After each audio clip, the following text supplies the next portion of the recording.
in our educational system. Did you know that nearly 65% of 4th and 8th graders are not reading proficiently? And when it comes to minority students, the impact of the crisis is even more severe. Almost 85% of African American students tested in the recent national exam cannot read proficiently, or I should say are not reading proficiently. 85%. Hey, that means if I have 10 students in this room, only 2 out of that 10 can read proficiently. There's something tragic about that. How did this happen? And then before we talk about how it happened, let's even look deeper at some of the numbers that are just unbelievable. Children who are not reading proficiently by the 3rd grade have the highest chances of dropping out. That's the 3rd grade. And people are thinking, well, if we intervene in high school or intervene in middle school, no. By the 3rd grade, if students are not reading proficiently, they stand the greatest chance of dropping out of high school. And you know the numbers. The dropout rate is alarming, and those who drop out are more likely to be involved with the juvenile system, more likely to be involved with the court system, the criminal system. This is a fact. These are facts. We need to look at this, understand why is this happening. Now, 2/3 of students, by the way, who cannot read proficiently by the end of 4th grade end up either in jail or on welfare.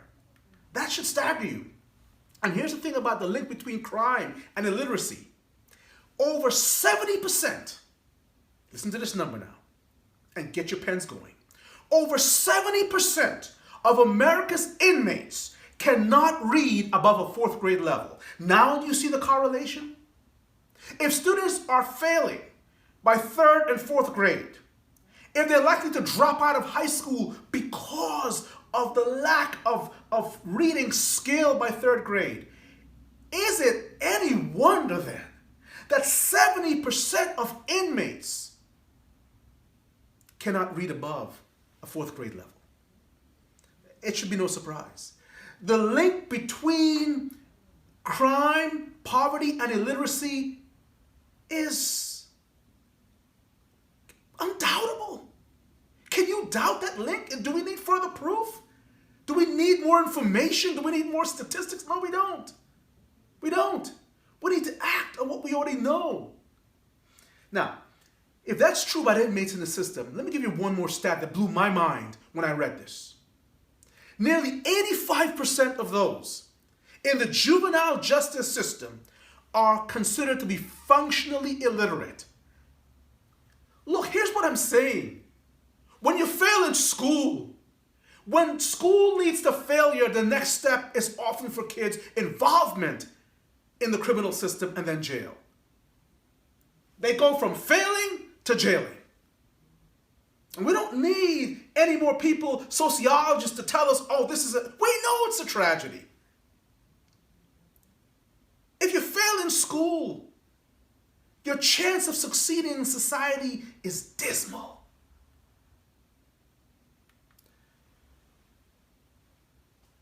The numbers are staggering. And if by now you're not moved by these numbers, then I don't think you have a heart or soul. Maybe we've seen them enough. Maybe we've heard the numbers enough that we're jaundiced. We don't feel anymore, maybe. But when I teach, I look at children, the last thing I want to think about is that those little children in 3rd grade can end up in the juvenile justice system. It ought not to be. We ought to be seeing them at graduations. We ought to be thinking that's the next mayor. That's the next governor. That's the next scientist. That's the next president. That's how we ought to be thinking. How do we end up going from 3rd grade to the juvenile system to jail? All because reading didn't happen. The kids didn't get the skills they needed. So people often ask me, what's the number one cause of illiteracy? Why do 90% of high school dropouts end up on welfare? What's the number one cause that ties together crime, poverty and literacy. What's the cause behind illiteracy? And I would say the primary cause, and statistics will bear me out, the primary cause is dyslexia. You've heard of it. Everybody talks about dyslexia. People talk about a lot of things. What does it mean? What is dyslexia? Dyslexia is not what you think. Let's start off with what it is not. Dyslexia has nothing to do with intelligence. You know, people often say, oh, they're just dyslexic. They can't learn. It's not true. Many of the heads, the CEOs of Silicon Valley are dyslexic.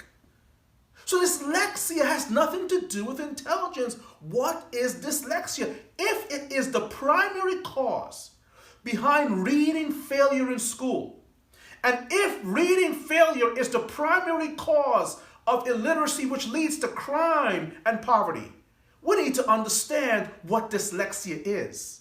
And I start off by saying it has nothing to do with a child's intelligence. We need to stop that right now. People say, oh, they're dyslexic, they can't learn. It's not true. Dyslexia has nothing to do with intelligence. What is dyslexia? Dyslexia is simply a specific learning disability that is neurobiological in origin. Some glitch in the phonological circuitry of the brain makes it difficult for many children to read. You know, our brains were not wired to read. We spoke. For thousands of years, men just spoke. Mankind just spoke. Women just spoke. Children just spoke. But with the invention of writing, about 8,000 years ago, then came the necessity for reading. From the Sumerians to the Egyptians, later on the Chinese, and later on the Phoenicians and the Greeks and the Romans, as writing became a reality in civilization, the necessity to read became a reality. But that meant that our brains had to be rewired to read. And for some children, there's what I call a glitch, what scientists call, not what I call, what scientists call a glitch in what we call the phonological processor, the sound processing mechanism. There is no reading part of the brain. The brain has to be rewired to read. And if the rewiring is not done properly, hear me, if the rewiring is not done when they are little children, but you know, the brain forms by 5, almost an adult brain, by 5 years old. And children's brains need to be rewired to read. And it needs to be done consciously. And it needs to be done deliberately. And it needs to be done systematically. And it needs to be done scientifically. We can't guess at this. Dyslexia is a specific learning disability that is neurobiological in origin. And it is characterized not by a lack of intelligence, but by difficulties with fluency, with word recognition, with spelling, with reading comprehension. To put it simply, dyslexia is a general term for describing the unexpected difficulties children have with reading, with spelling, with writing. And why do I say unexpected?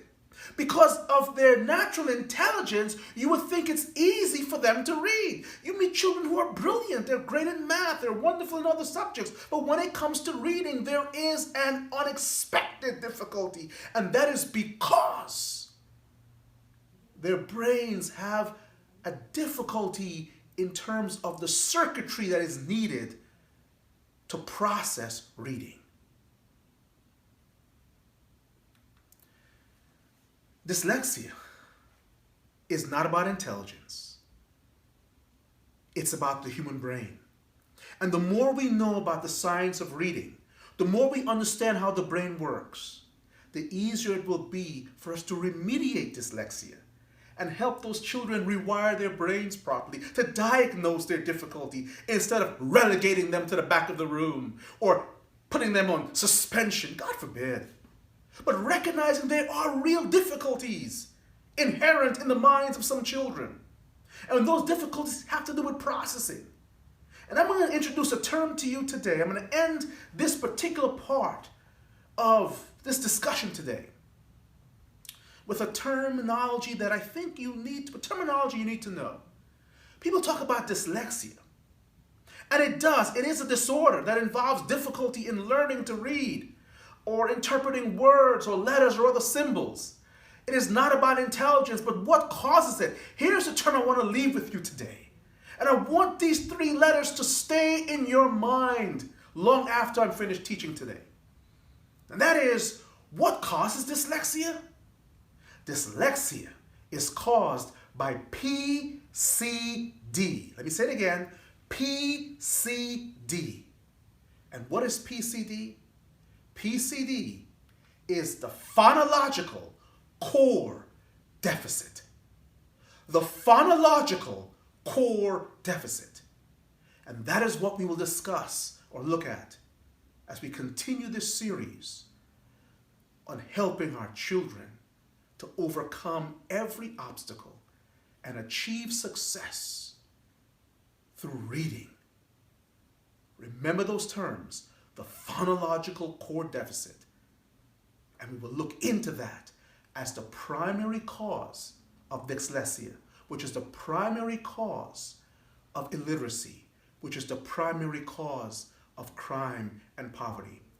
So instead of us trying to remediate, let's maybe do some prevention.